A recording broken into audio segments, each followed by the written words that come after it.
The January 6th Select Committee says there is new evidence former President Trump has attempted to contact one of its witnesses cooperating in the panel's investigation into the riots. The latest allegation against the former president was announced at the conclusion of the committee's 7th day of public hearings on Capitol Hill.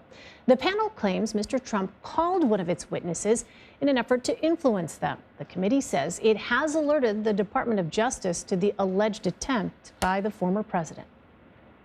After our last hearing, President Trump tried to call a witness in our investigation, a witness you have not yet seen in these hearings. That person declined to answer or respond to President Trump's call and instead alerted their lawyer to the call. Their lawyer alerted us. Let's bring in Robert Costa and Rachel Fiset now for more on this. Robert is CBS News' chief election and campaign correspondent, and Rachel is a criminal and civil defense lawyer, and she is a co-founder and managing partner of Zweiback, Fiset and Coleman LLP. Robert and Rachel, welcome to you both. Robert, let me start with you. You've reported extensively, of course, on the events leading up to January 6th. What were your biggest takeaways from yesterday's hearing?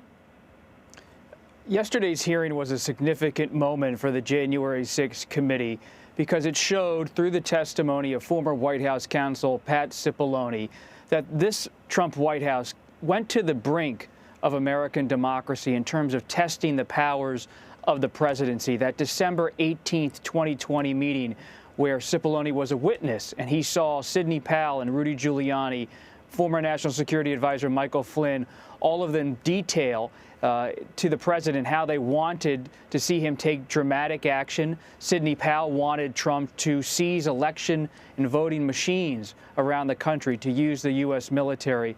And so the big takeaway here is the president was testing the bounds of executive power, and he was also stirring up his base, including with that December 19th, 2020 tweet, which the committee believes really set in motion what would eventually happen on January 6th.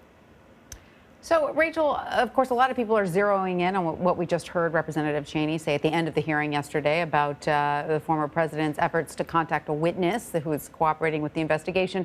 And now, you know, while perhaps that could be hard to prove and prosecute because the witness did not actually take the phone call, there is something else she said early in the hearing that caught our attention. Let's listen. As our investigation has shown, Donald Trump had access to more detailed and specific information showing that the election was not actually stolen than almost any other American, and he was told this over and over again. No rational or sane man in his position could disregard that information and reach the opposite conclusion. And Donald Trump cannot escape responsibility by being willfully blind. So, Rachel, willfully blind is a legal term. People may not realize this, and it carries weight and legal jeopardy. Tell us exactly what it means, and is this a signal to the Department of Justice to consider bringing charges against the former president? The key to any crime is intent or knowledge of the crime. And that's always a bit of a tricky part, that the prosecutors have to show that the defendant was knowledgeable of what they were doing and they intentionally did what they did. Willful blindness has developed through a similar doctrine of law where defendants are turning a blind eye to facts they must know are true. And so willful blindness can sit in the place of where intention and knowledge would sit when you are proving a crime. And yes, she is absolutely signaling to the Department of Justice that he had to know the facts were true, that he had lost the election and that his words would incite what it did, and that he cannot now claim he did not know that was true by simply burying his head in the sand. Mm-hmm. I mean, it sounds like clearly there's messages that are being sent to Merrick Garland almost, Robert, where you had Liz Cheney publicly talking about at the end of the hearing the fact that they had gone ahead and told the Justice Department about that phone call that was supposedly made. That wasn't necessarily something that needed to be public, correct, Rob? We are going to have to see what emerges in terms of new information about this alleged outreach by former President Trump to a witness to the January 6th committee? We don't know who the person is. We don't know the reason for Trump's call, whether it was Trump himself or an associate. This story is all going to come down to criminal intent. Was there criminal intent to obstruct justice? That will need and require more investigation, more reporting at the very least to come to the fore to try to color in that picture a bit more.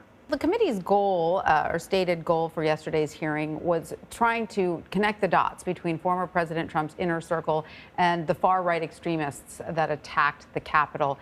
Do you think the hearing yesterday did a good job of connecting those dots? This hearing earlier this week was also about trying to show how former President Trump's actions, his tweets, his statements incited a mob in the view of the committee. And they used that December 19th tweet as something that was a siren call, in their view, to so many activists and extremists, white supremacists around the country to convene in Washington on January 6, 2021. You also had a text message from former Trump campaign manager Brad Parscale connect the rhetoric of Trump to the violence. And this text message exchange was revealing because this is someone who remains close to former President Trump, Brad Parscale, and he in private was stating in a text message shown by the committee to believe that Trump was responsible. And so much of what this committee is doing is trying to show, in their view, that Trump's actions cause violence, even if it's not a direct correlation. There's a tangential line, sometimes an almost direct line, they believe, in terms of what he says, what he does, and what happened at the Capitol.